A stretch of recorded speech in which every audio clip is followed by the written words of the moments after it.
Hello class 10th students. Today we are going to start the new chapter, that is the federalism. So here the federalism, that is also related with the first chapter, that is the power sharing. Here also in the federalism comes that power is shared or between the central government and the state government. So what is that? That this chapter starts with the two stories of Belgium and Sri Lanka, as that we read before this chapter. In the last chapter we already read the stories of the Belgium and the Sri Lanka. We already know about that, and if you remember that there is a conflict in Belgium and Sri Lanka about the majority and the minority. So here the first topic is that what is federalism. Now let us go back to the contrast between the Belgium and Sri Lanka. In both what we see the differences between the majority and the minority, or we can say the conflicts between the majority and the minority. Now what happened in Belgium, that Belgium wants to reduce the power of the central government and to give powers to the regional governments. When the conflict going on high, then what happened, that the Belgium government took the step and divided the power between the central government and the state government, even given more powers to the regional governments, that is the state governments. So what happened, that regional governments existed in Belgium even earlier, but their roles are not so much important. But after division of powers, the role of regional governments are becoming important. Okay, so what happened, that the change took place in 1993, that was given the regional governments constitutional powers that were no longer dependent on the central government. After getting the constitutional power, what happened, that the regional governments do not dependent on the central government. So what happened, that the Belgium shifted from a unitary form of government, from a unitary to a federal form of government. Okay, that is shifted from the unitary form of government to a federal form of government. In a unitary form of government, what happened, that is the not in the division of powers. In the unitary form of government, there is no division of powers between the center and state, but in a federal form of government, what it is, that it is the division of power between the state and central government. Now take the example of the Sri Lanka. Sri Lanka continue to be all practical purposes a unitary system, where the national government has all the powers, and Tamil leaders want Sri Lanka to become a federal system. Okay, so there is a conflict going on between the unitary and the federal form of government. So what it is, that it is, here comes by the conclusion of these two things, that what is a federalism. Federalism is a system of government in which the power is divided between a central authority and various constituent units of the country. Okay, so what is a federalism? Federalism is that system of government in which the power is divided between a central government and between the various state governments. So usually federation has two levels of government. One is the government for the entire country, that is we called the central government, usually responsible for a few subjects of a common national interest. The others are the government at the level of the provinces or states that look after much of the day-to-day administrating of their states. So both these levels of governments enjoy their power independent of the other. Means why this federalism is necessary, this federalism is necessary because they both enjoy their powers and work independently.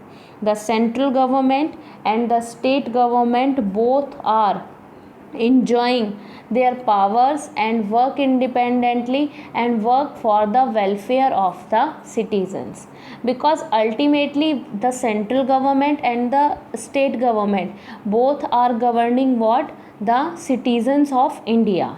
Not means that separate citizens, but both are governing what? The citizens of the India. So it is very necessary that both are enjoying their powers, working independently without disturbing the working of any government, whether it is a central government or whether it is a state government.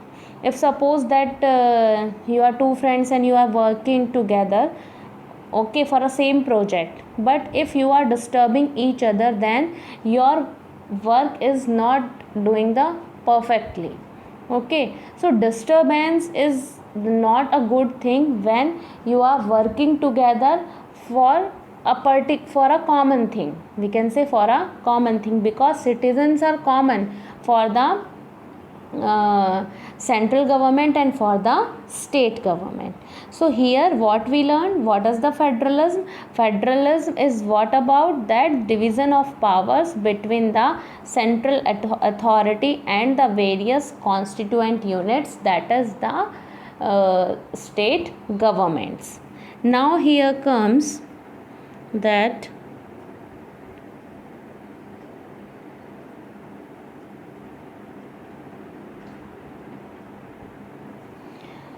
in this sense, federations are concentrated with unitary governments. Under the unitary system, either there is only one level of government or the subunits to the central government. In unitary government, what happened? One level of government, only there are subordinates of the central government. The central government can pass an order to the provincial or the local government, but in a federal system, the central government cannot order the state government to do something that the state government has power of its own, for which it is not answerable to the central government. Both these government are separately answerable to the pupil. Means that central government and state government both are not answerable to each other, but both are answerable to whom? To the citizens of India. Not means the central government not answerable for their policies to state government, and state government not answerable for their policies to the central government, but both are answerable to the whom? To the citizens. Now here are some features of the federalism. First feature is that there are two or more levels of government. Okay, that we already know. One is the central government and one is the state government. Second one is that different tiers of government govern the same citizens, but each tier has its own jurisdiction in specific matters of legislation, taxation and administration. So what that both tiers work differently, but governing, controlling the same citizens, but within their own jurisdiction, means within their own area.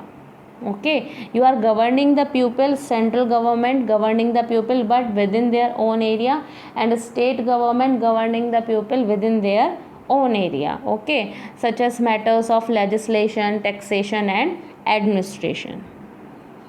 Third one is what? Third one is about the jurisdictions of the respective levels or tiers of government are specified in the constitution. Means every work of central government and state government, that is specifically written in the constitution and guaranteed by the constitution. Okay, it is the constitution who clarifies each and every work of the central government and the state government.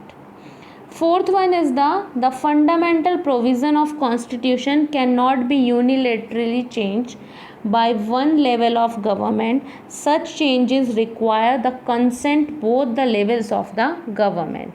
If you want to change something in the constitution, that it is not like that the central government alone can change or the state government alone can change. It is what it is, that both the government, central government and state government, first give their consent, and after that what the provisions going on, and then there is a change in the fundamental provision of the constitution. Next one, fifth one is the courts have the power to interrupt the constitution and the powers of different levels of the government. The High Court acts as an umpire if dispute arise between different levels of government in the exercise of their respective powers. If there is a conflict between the state government and the central government, then the High Courts what act as an umpire, decide the dispute. Okay, and what that courts have to interrupt the constitution also and the powers of the different levels of government. Means the court clarifies, court tell that what are the powers of the central government and what are the powers of the state government. Then here that sixth one, sources of revenue for each level of government are clearly specified to ensure its financial autonomy. Means from where you get the money, central government and state government, by the revenue, by the taxes. So their sources of taxes, their sources of revenue is specifically written and clearly to the know by the central government and the state government. Now the seventh one is that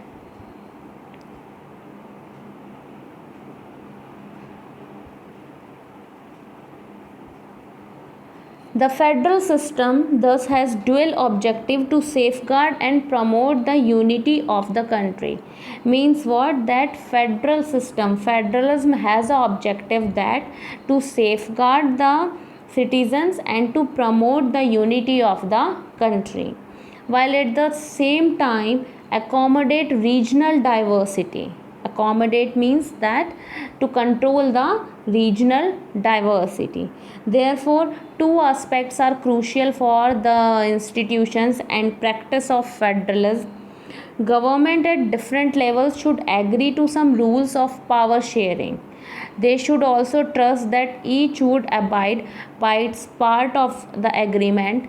An ideal federal system has both aspects, mutual trust and agreement to live together. Means both central government and state government have the mutual understanding and mutual trust, and also that live together. So now here comes that the exact balance of power between the central government and the state government varies from one federation to another federation. It means here what, that there are two types of federation we see. First, that this balance depends mainly on historical context in which the federation was formed. Means how the federation was formed, that is depend on that. There are two kinds of routes through which federation have been formed. Means two types the federation have been formed. The first route is that involves independent states coming together on their own to form a bigger unit. Okay, means that they are coming together by their own willing. Okay, they are independent states by their own willing coming together to form a federation. So that by pulling sovereignty and retaining identity, they can increase their security. This type of federation is called coming together federation, including the USA, Switzerland and Australia. Okay, now what happened that those states who are willingly coming together, okay, for their security, that is called the coming together federation. For example, USA, Switzerland and Australia means the independent states when coming together with their own willingness, then what it is called, it is called the coming together federation, and that is called for example the USA, Switzerland and Australia. Now here second one is, that is the route where a large country decide to divide its power between the constituent state and the national government, where the countries, independent countries, large countries decided to divide the power between the center government and the state government, that is called the holding together federation. India, Spain, Belgium are examples of this kind of holding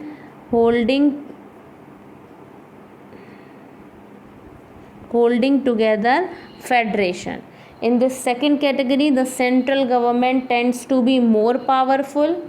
Okay, and what happened that the constituent units of the federation have unequal powers. Some units are granted special powers, as like before that Kashmir get the special powers, and some union territories have the special powers.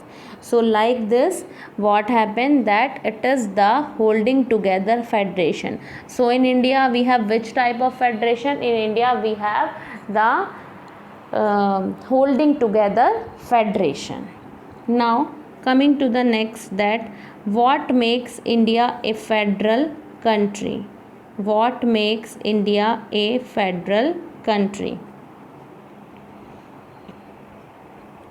Here we start that we have earlier seen how many countries like Belgium and Sri Lanka face so many problems managing the diversity. So what about a vast country, means the large country, big country like India, where so many languages, religions, regions?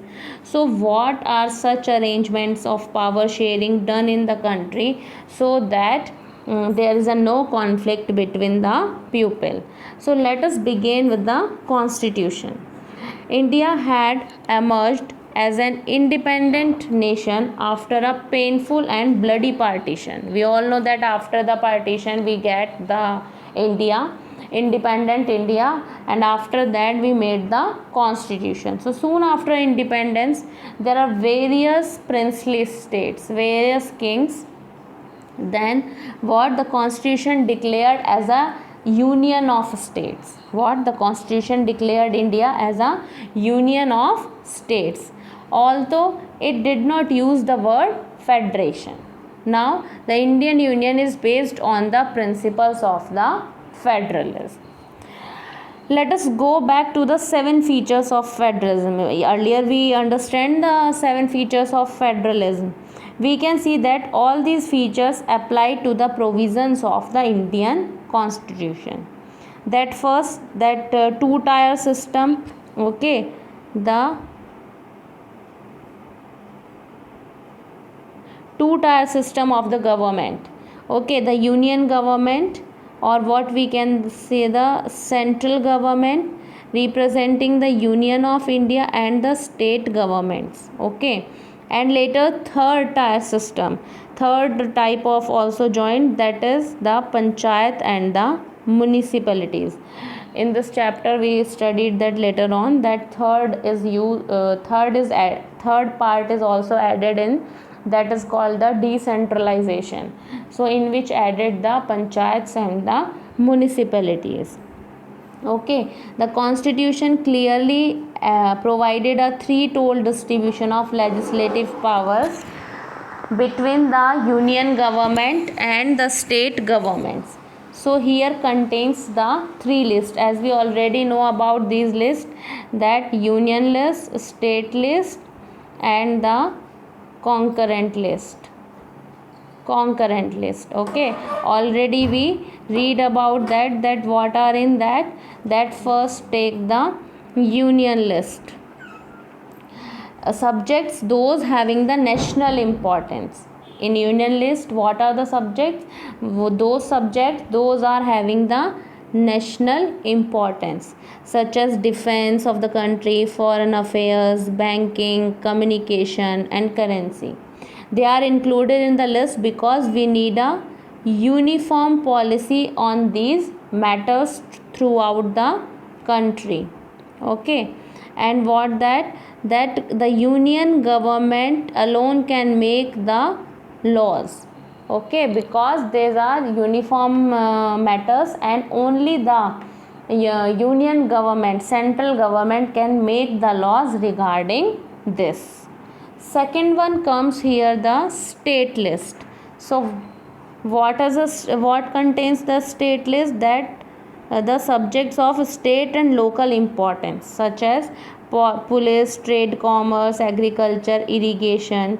The state governments alone can make laws relating to the subject mentioned in the list. Okay, so what that the state government make the list.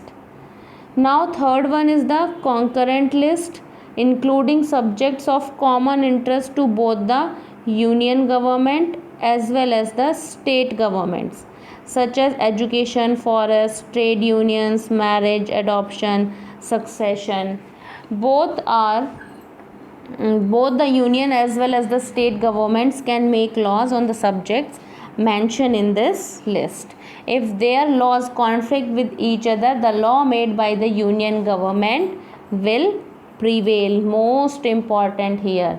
In the union list, central government make the laws independently. Okay, in a state list, what that the state government make the list. Okay, but in concurrent list, if there is a conflict between the central government and the state government, then only the central government make the laws. Okay, and in concurrent list, which subject includes? That subject includes that having the importance at the national level also and at the state level also. So this is you can say that here in concurrent list, the more powers given to the central government. Now here that it is given that what's about subjects that do not fall in any of three lists. That subjects, okay, that are what according to our constitution the union government has the power. The union government has the power to legislate on these residuary subjects, whatever left from these three units that are taken in the residuary subjects, and that the union government make the laws on that subjects. So if we noted about the most of the federations are formed by holding together, so do not give equal power its constituent units. Thus all states in the Indian Union do not have identical powers. Some status enjoy a special status. I already told you about the Jammu Kashmir has own constitution before this removal of special powers. Okay, so what happened that Indian constitution are not applicable to this state without the approval of the state assembly. Earlier what happened before removing the special sections of Jammu Kashmir, what happened that if there's a necessary action regarding the safety purpose, then first allow by the state assembly, then only you can implement the such things. So Indians who were not permanent resident of this state Jammu Kashmir cannot buy the land. Now what happened that anyone can buy the land there, and you can easily reside there. Now there are some units of Indian Union which enjoy very little power.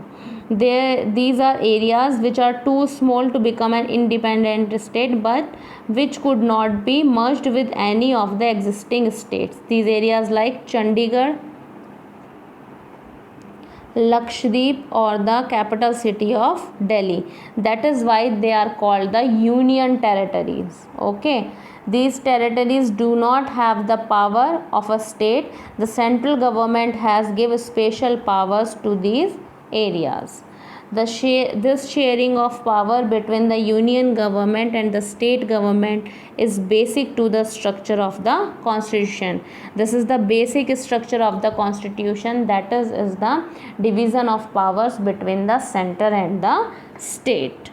Now the parliament cannot its own change of this arrangement. Any change it first passed by both the houses of the parliament by the 2/3 majority, and then the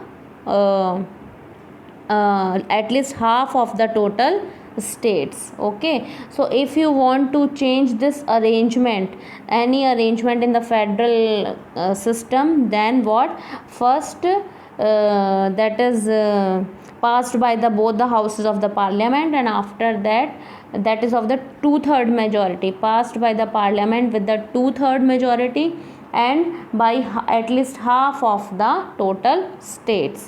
The judiciary plays an important role in overseeing the implementation of constitutional provisions.